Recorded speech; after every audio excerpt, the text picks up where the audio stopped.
ধুম করে সেখানে একটা কমিটি ঘোষণা হয়ে গেল উইথ স্পেশাল এমফাসিস, অর্থাৎ বিশেষ নজর দেওয়া ওয়ার্কার ক্লাস। এই ওয়ার্কার ক্লাস ট্রাইবাল অংশের মানুষ, দলিত অংশের মানুষ এবং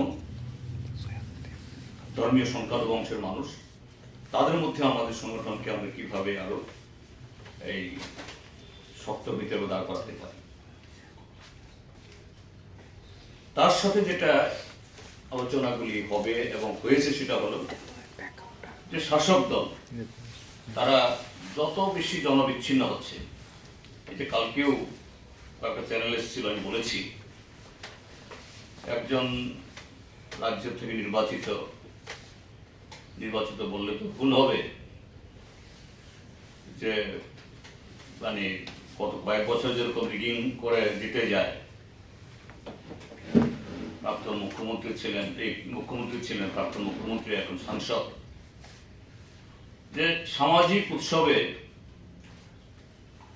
সেখানে গিয়ে রাজনৈতিক বক্তব্য এবং তাও কুৎসিতভাবে সমস্ত শিষ্টাচার এগুলোকে লঙ্ঘন করে।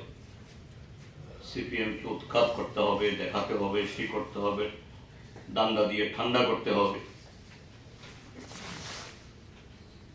একজন মন্ত্রী, তিনি যদি নতুন মন্ত্রী এবারই হয়েছে, নতুন হলে হয়তো আমরা চুপ থাকতাম, কিন্তু দীর্ঘদিনের সাংসদ জীবন সায়ান্নে এসছে,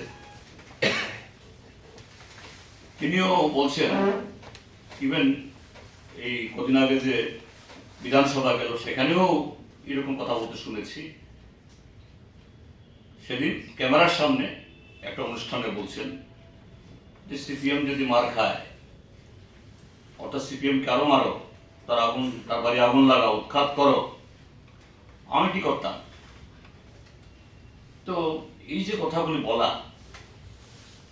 একটা সাংবিধানিক পদে থেকে এই কথাগুলি বলা মানে হলো তার আর নৈতিক কোনো অধিকার থাকে না সে পদে থাকার।